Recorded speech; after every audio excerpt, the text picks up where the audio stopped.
La raison de son décès, survenu dans un hôpital parisien, n'a pas été communiquée par sa famille, a indiqué son agent Sébastien Perolla.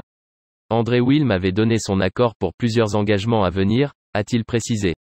L'acteur né à Strasbourg en 1947 était un habitué des films d'Étienne Châtillier, De la vie est un long fleuve tranquille, À la confiance règne, en passant par Tati Daniel, et Tanguy.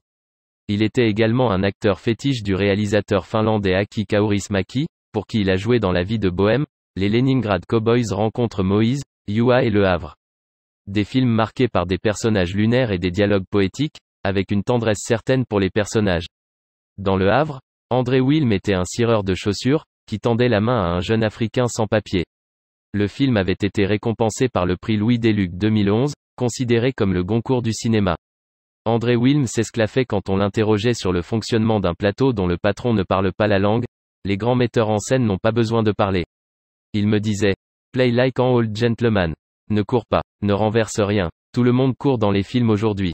On l'a également croisé chez Jean-Jacques Benex dans Roselyne et les Lions ou dans Monsieur Ailleurs, de Patrice Lecomte.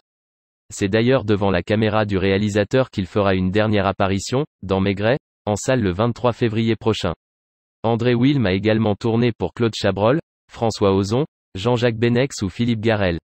On l'a par ailleurs vu à la télévision dans plusieurs épisodes de David Lansky, la série avec Johnny Hallyday, dans le téléfilm d'Antoine Decaune, Yann Pia, Chronique d'un assassinat en 2012.